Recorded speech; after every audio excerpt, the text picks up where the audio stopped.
mpulira ensonga enkulu ezigendera ddala maaso mu bye tuyise eggwanga lyattu erya Uganda. Of course mulimu ebintu bingi omwaka guno ebitambudde twatandika nga tuli mu COVID-19 twebuuza ebintu binaaterera tebiterere, but of course God has been gracious nti nate tutambudde wetwogera kati omwezi gwa November, kitegeeza tutambudde January, tutambudde February, tutambudde March, tutambudde April, tutambudde May, June, July, August, September, and final of course tuli mu mwezi gwe tuyise ogwa November. Ebintu bingi ebitambudde of course ku ludda olw'ebyobusuubuzi, ku ludda olw'ebyenjigiriza, ku ludda olw'ebyenfuna, ku ludda of course lwe tuyise olwa banking sector, ku ludda lwe tuyise olw'ebyentambula, of course the transportation sector, ku ludda olwa infrastructure development, ku ludda olw'ebyobulamu tubiyite medical, ensonga nyingi basebo ne banyabo ezigendedde ddala maaso mu bulamu bwaffe ne mu ggwanga erya Uganda. Of course tugenda kuba twebuuza ebibuuzo biri kimu nti buli mwaka guba gutandika gwe nange tubeera ne kye tuyita personal ezimu of course resolutions, tuba ne resolutions ezisooka zibeera based on individual nti zisinziira ku muntu n'ogamba nti nze Makubuya ntandise omwaka guno naye ngusuubiramu kino ne kino, nina omulimu gumpa emitwalo 5 ekyokulabirako mu mitwalo 5 egyo nsuubira okuba nti omwezi nga guweddeko bwe manfuna emitwalo 5 no multiplying of course times emyezi 12 5 times of course 12, that's about 60. 12, 24, 36, 48, 60, 60 or maybe 72. Nomanya nti kati omwezi bwe kuba nga tekuleyongeddeko sente zonna ofuna emitwalo gye tuyise miliyoni 6 gwe mwezi bw'obanga oli ku mitwalo 5. So omwezi gutandika n'ogamba manfuna emitwalo 5 buli mwezi, nsuubira nti definitely oyinza obutasavinga beyond that is if nga toyina sente endala gye ziva. So kitegeeza oba ofuna miliyoni 6 omwezi ng'omwezi gutandika olina okumanya nti okay, biki ebigenda okubanga bitwala sente zange omwaka guno, nomanya nti nkyapangisa so rent agenda kuba atwala sente zange. 2 nina essimu netaga ya time. 3 nina okutambula ngende ku mulimu n'abanta. 4 nina ebyobulamu nti yes tomanya leero okera ku macyango oli mulwadde, leero mutabani wo n'alwala, leero muganda wo n'alwala, leero mama wo n'alwala, so there is a health aspect. Number 5 of course mulimu ebyokusoma. Kati ebyokusoma of course omwaka guno ibadde byekutemu in terms of okutuula mu kibiina ne musobola okubanga musoma mwenna, but of course abasinga badde musomera ku internet, so I presume nti obadde osasula kye tuyita internet. Of course n'abasinga mbadde muleeta abasomesa ne basomeseze waka. Fundamentally ekibuzo kye twebuuza nti omwaka guno gutambudde, biki byotuuseeko era biki byota eddakiika eziwererako ddala nga kyekibuzo kitugezaako okuddamu. Nga nange bwe nkibabuuza basebo ne banyabo mu abatulaba gye muli, nange kennyini bwe nkyebuuza kubanga ndi Munnayuganda, ndi muntu atambulira mu bulamu obwa bulijjo, spendinga sente zezimu. Nabaddeko mu bitundu ebyentinda bwe twadde tunoonyereza ku guno, olina akugamba nti muzzukulu wa Lusimbi ekyewunyisa nti bw'ogenda mu katale k'ennyama ono member wa parliament for instance muyingira akatale ng'akentinda bwe bamuguza kiro y'ennyama bagenda gimuguza maybe omutwalo gumu n'ekitundu, gumu 4, gumu 5 kusinziira kangambe 5 gumu kitundu. Naye naawe omuzimbi nga ofuna buli lunaku lw'okoze naawe kiro y'ennyama ogenda gigula kintu kyekimu. Noono omusomesa amaze ebbanga nga takola tebajja kumusalirako kubanga abadde takola, bajja kubanga asasula sente zezimu. So kitubala tutya nti ku nkomero ya byonna enfuna yaffe ya njawulo, ennyingiza yaffe ya njawulo, tukola emirimu gya njawulo era on a daily basis buli kumakya ffenna bwe tugenda oyinza n'okwesanga nti ebitutwala bya njawulo naye ebintu byetuteekako ssente zaffe ebiseera ebisinga biyinza okuba bimu. Omuntu yangambye mwe muyinza kumuyamba mutya nti omuntu ayita mu mbeera ezifaanana those salary disparities oba differences katukose ekigambo ekyo weeziri, but we still spend money on the same things. Biki byotuuseeko omwaka guno? Nze ndowooza obulamu bufugibwa ebintu biringanga 5 era bw'obiteekako essira basebo ne bannyabo nze ndowooza omalirizanga otuuse ate ng'ogenda kubeera omusajja gwe tuyise omuwanguzi. Ekisookera ddala kye twetaaga okumanya basebo ne bannyabo ebimu ku bintu ebifuga obulamu tulina kye tuyise the health aspect of a person. Nti bwe twogera ku health aspect of a person basebo ne bannyabo twogera ku mbeera y'ebyobulamu. Njagala omanye kino basebo ne bannyabo nti ezimu ku bintu ebitwala sente zo on a daily basis or on a weekly basis or on a monthly basis or on an annual basis yensonga ez'ebyobulamu. Kati tubadde mu mbeera ya covid, abasinga balwadde covid ne beekubira ne gavumenti omulanga nti bannange sente zituli mu bulago. So maybe oyo COVID abadde nationally. But katogere ku ndwadde eza bulijjo ebimu ku bintu ebitwala ssente zo era nomaliza nga osanga biwandituuseeko tobituuseeko twogera ku kye tuyise the health aspect of a person. Nti sebo banyabo bobanga okera ku makya n'oli emmere, bobanga okera ku makya n'otambula, bobanga okera ku makya n'oveewo n'ogenda n'okosa ebidduka nga taxi bodaboda n'ebirala. It means chances z'okulwala zibaawo because osinkana abantu ab'enjawulo. Ekyokubiri, accidents definitely zibaawo. So buli bw'obanga omwaka gutandise ezimu ku bintu ssente z'olina okuteeka wansi oba byonna okuteeka mu kulowoozako ne mutegeerako y'ensonga gye tuyise ebyobulamu. Gw'oyinza obutalwala, or maybe you have a son or a daughter again alwadde. So buli bw'olwala definitely it means olina okuspendinga kye tuyita ssente. Ebimu ku bintu bassebo ne bannyabo ebitalinda nti oba buze nga tolina, maybe you need to borrow, oba olina okuzijjawa, oba ojja genda ku mulimu bakugeba kwe advanced salary okola otya, z'ensonga ze tuyise ez'ebyobulamu. So oba oyagala oba toyagala, oba wasoma oba tewasoma, oba oli muwanvu oba oli mumpi, oba oli mugagga oba tolina, oba wakugraduatinga oba omaze ebbanga mu field, one of the things bye twetaaga okubanga tuteekako essira z'ensonga ze tuyise ez'ebyobulamu. So the health aspect is very, very key and very, very fundamental. So how do we deal? Tukwasaganya zitya ensonga ze tuyise ez'ebyobulamu okusobola okulaba nti gwe ofuna ssente zo, kubanga bye bimu ku bintu ebisinga okutwala ssente era bwe tuspendinga ssente nnyingi ku nsonga z'ebyobulamu tumaliriza nga aspirations zaffe ez'obulamu n'ez'omwaka tetusobodde kubanga tuzituukiriza. So the health aspect bassebo ne bannyabo nsonga nkulu nnyo ddala. Kyovula abasajja abakugu bakugamba nti lwana nnyo oleme okulaba nga weewala okulwala, because buli bw'olwala oba ofulumya ssente n'akasente ke wateeka ku fixed account n'ogamba nti ako nja kajjawo after 3 months omaliriza okajjawo, because ebyobulamu byo tebikola ki, tebirinda. So bwe twogera ffe ku business as a business channel twogera ku nsonga ezikwata ku byobulamu. Kati weekakasa nti ebintu by'olya, weekakasa nti ebintu by'onywa, weekakasa nti interaction gy'obeera nayo, kakasa nti obulamu bwo buli mu mbeera nnungi. Twogera ku health aspect of course this time round, kubanga buli bw'otafa ku bulamu bwo, buli bw'otafa ku ndowooza yo, buli bw'otafa ku the way you feel and the way you respond to different matters of life, ogenda okwesanga nti you will spend a lot of money.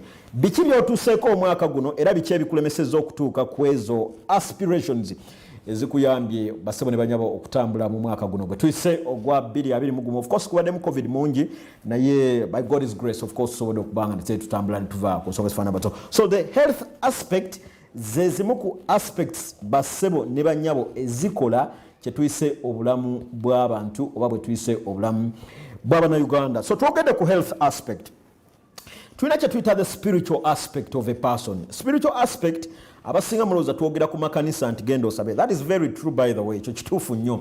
But spiritual aspect twogera ku nsi egye tuyita ey'omwoyo. Buli muntu yenna ng'oggyeko okuba nti ayina the physical aspect, eyo nayo tujja gikwatako.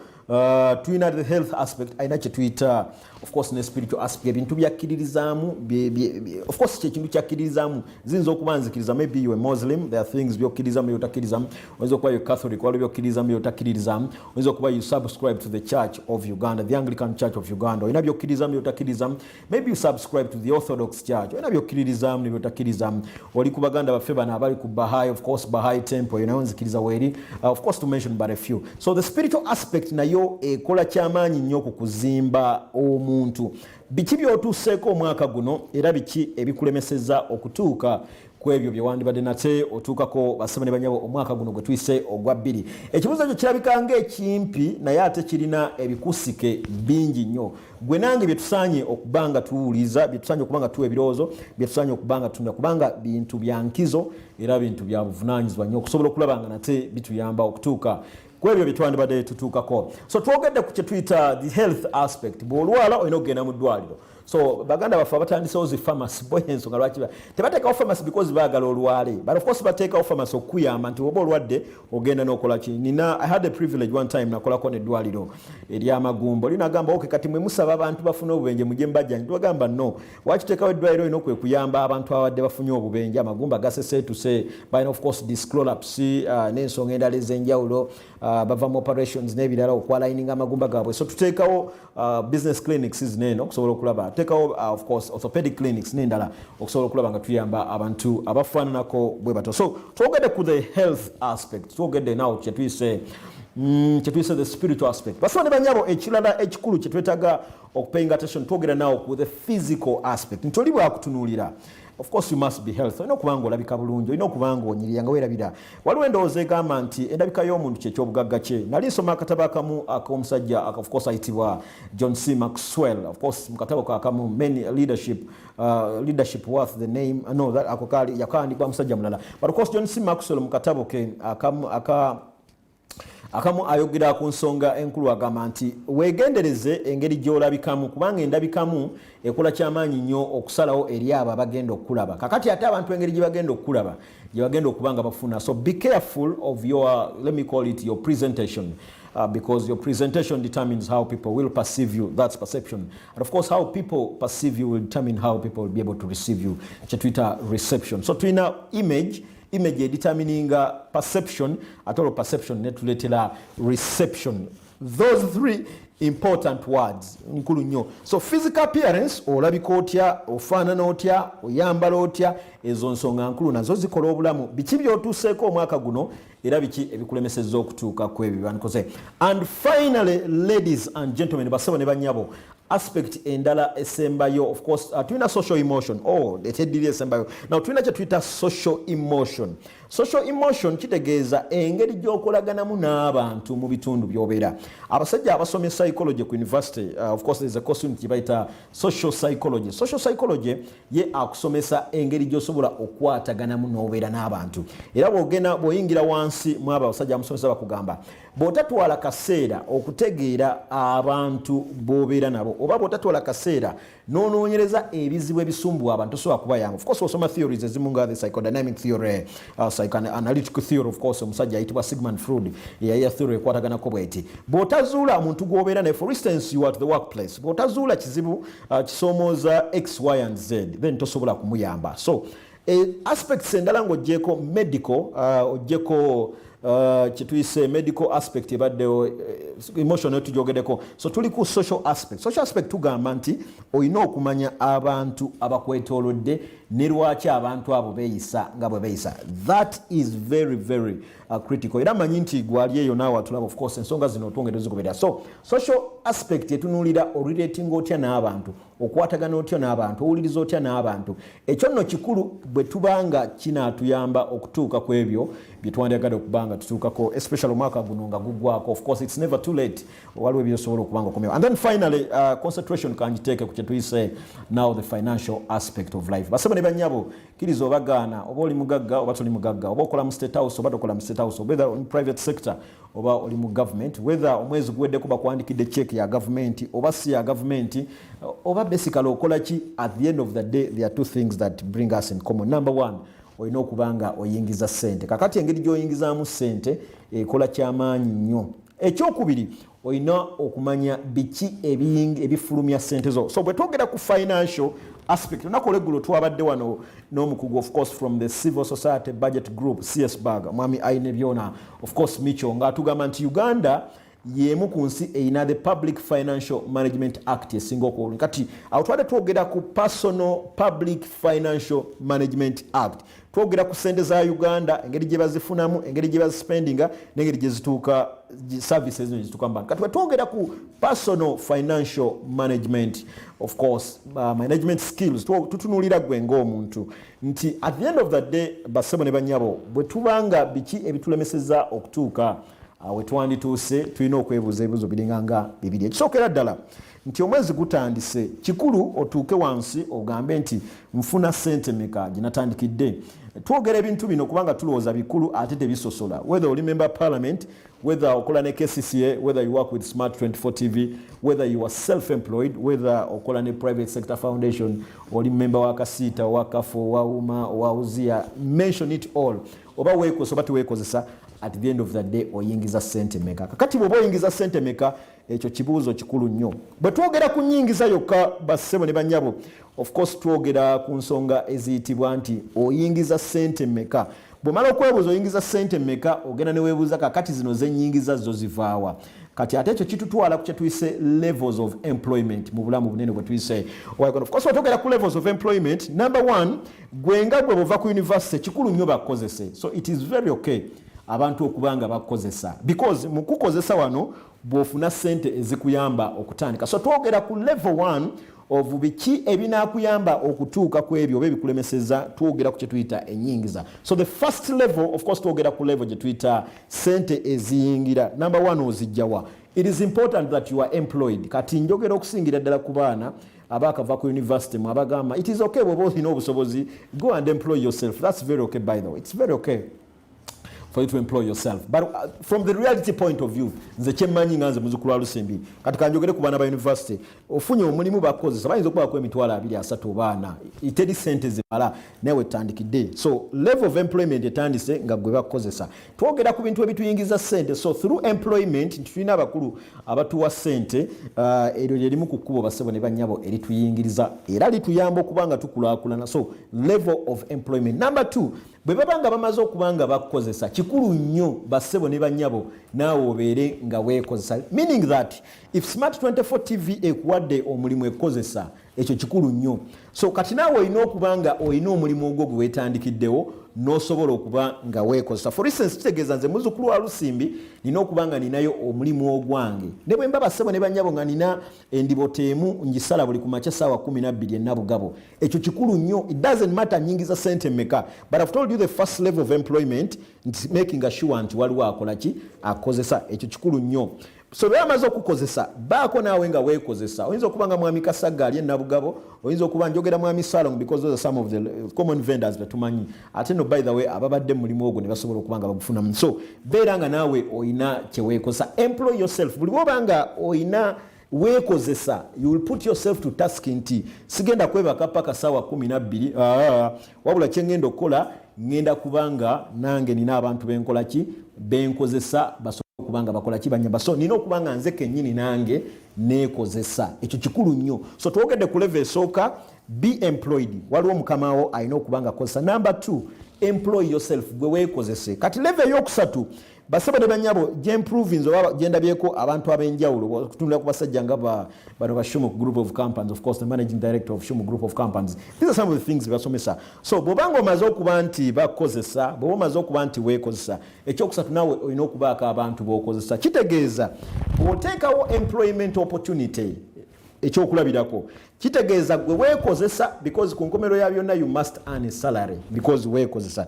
But also secondly, waliwo abantu abalala bootadde mu kampuni yo abali mu kukolera. So kitegeeza gwe teweeyamba wekka ng'omuntu wabula olina n'abantu abalala. For instance, kambawo ekyokulabirako ng'essomero. Omuntu wateekawo essomero ayinza okuba akola mu gavumenti, ye lwaki nkozesa amasomero g'essomero, osanga omuntu nga member of parliament nga gavumenti emusasula miliyoni 25 salary, naye ojja musanga ng'alina essomero ly'alina, oba njogere kati njogere ku njogere former member of parliament owaka Wempe North kamogereko because that's a live example gye tulina nti yali member of parliament okumala eddala emyaka 2 mu parliament ka Wempe North omubaka Latif Sebagala, naye nga bw'aveeyo naye alina essomero lye esaidi ze Kawempe eyo, kakati bw'aveeyo yeekozesa mu ssomero but also alina abantu abalala bakozesa.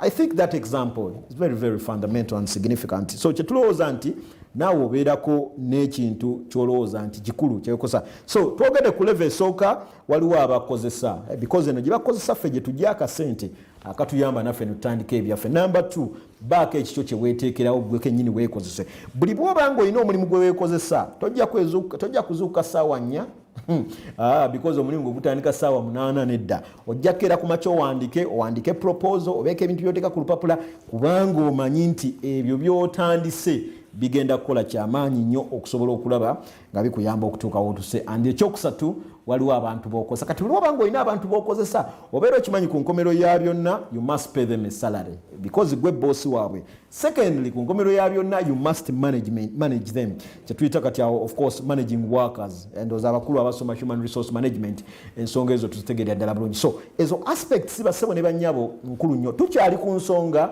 biki ebikulemeseza okutuuka ku kyetuyise personal resolutions, ate biki ebiyinza okuyamba okulaba nti mu bbanga erisigadde oyinza okufunako ebitono oba ate ne weeteekateeka. Of course ffe tukkiriza nti we are never of course too late, we can do something about that. So twogedde ku ssente, biki ebituyingiriza ssente, twogedde ku employment, ne twogera olina okuba nga weekozesa, ne twogera olina okubaako abantu b'okozesa.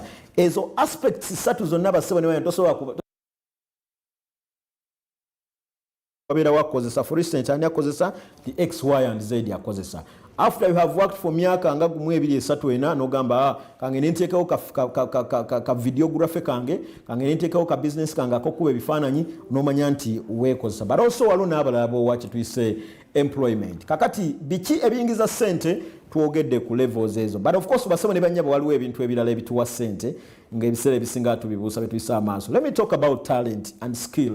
Because yelimu kukubo basebo ne banyabo. Let me tell you, waliwo ebintu omuntu byatasobola kubbako mu bulamu. Ebimu ku byo is what we call a skill and a talent.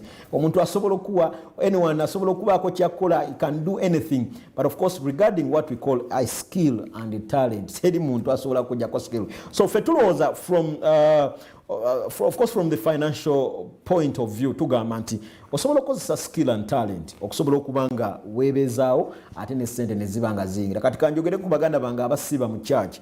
Of course this is a good service we do, but do you know that osobola okukozesa skill eyo to play a keyboard somewhere nosobola okubanga wefunira akasente. Osobola okubanga olina skill mu conductinga MDD n'ogenda n'osomesa abaana bo mu masomero MD, music, dance and drama, ne bakuwaayo kasente. You can be an MC. Of course ebiseera biri twakolanga obwa MC nga tukolera bwerere n'ogenda enkuba n'ekkuba okuva ku makya paka lweggulo. Essuuti wagyoleza emitwalo 3 nga tebadde ya mitwalo 15, essuuti wagiguza emitwalo 3, enkuba n'ekkuba. So you spent on okusobola okulaba nga weerabirya because your image is very key. Naye n'omaliriza nga ate oyogeredde bwerere. I am not saying toyamba, but what literally I'm saying, you should also come to the real world of reality and at the end of the day life must continue. So bulamu bulina kutambula butya. You can earn money through talent, you can earn money through a skill. That skills twogedako skills nga communication skills, twogedako skills nga oratory skills, twogedako skills nga public speech and presentation management skills, okubeera mu bantu n'obanga you can command. Of course abasajja John C. Maxwell, Tom akataba kasobola okuyamba. So obutabo all those are skills ezisobola okubanga ziri very fundamental nga zisobola okuyamba. Tulina abantu abogerera emikolo kati zino skills oyinza okuba wazaalibwa mwezi naye abantu bazikuza, so they go and attend sessions ez'enjawulo on skills and presentation management ne babako ekyenjawulo. That is why of course buli muntu asobola okwogera nti can communicate. Those are totally two different issues. Omuntu asobola okuba nti asobola okubanga ayogera, but of course commanding and getting the audience nobanga ozirina basema, those are two different things. Of course that comes through training and a number of things and maybe an experience nga nebintu ebira bitambula. So tulowooza nti osobola okukozesa skill gwe ssebo oba nnyabo. Abamu kumwe mwina skills ez'okukozesa social media, abamu kumwe mwina skills of commanding audience ku social media. Naye the best you can do is kudda ku social media kwogera kino ne kino, naye ng'osobola okukozesa social media nyinza ogiyitanga nayo skill because not everyone can command kino ne kino ne kiri ne kiri. So ebyo byonna tulina skills ez'okuyimba bassebo ne bannyabo abasinga ne kumwe. Yes, amateeka ga IPRS gaze, maybe that's another discussion for another day, but you have a skill eyokwogera public speech and presentation management. Oyina skill of course eyokutraining abaana mu MDD. Oyina communication skills, of course oyina oratory skills. Osobola commanding audience nesobolanga ekuliza, osobola okwogerera emikono. Let me tell you, abantu abasinga on a weekend basis abekoledde amanya gaabwe n'abazudde kiki bali basoboda on every weekend they earn more than what we call 500,000. Why? Bogerera emikolo gy'embaga, bogerera emikolo gya kanisa, bogerera emikolo egy'enjawulo. Ba MC abali profession. That is another avenue esobola okutuyamba nate basebo ne banyabo okusobola okubanga twenogera kasente. Biki ebikulemeseza okutuuka wootuuse ate biki ebikuyambye okusobola okulaba nga nate bw'otuuse. Kakati ndowooza ensonga ezo, those are some of the tips zetusobodde okubanga nate tubatuusaako enkya y'olunaku lunene olwaleero. Setulowooza nti za nkizo nnyo era za mugaso erigwe. Nange ngenda kuba mpisa obulango bwa bakama bange kubanga bwe buba tebuliwo ate nange sibaawo. That is why every day mbagamba mukiki otunda mujje mutula mukole bwe bune butya because those commercial breaks zizitubeezaawo basibone bwe. Kasooka tulabe obulango bwa bakama bwe tukomawo tugenda kutawuluza nsonga eyo ate ndowooza ne munnakawa batugamba ebintu bitambudde bbeeyi yeekanamye bw'ogenda ku muceere ku yagundi mu butuufu ebintu bitambulidde. Of course bye tugenda okubanga nse tutunuulira after this very short commercial break.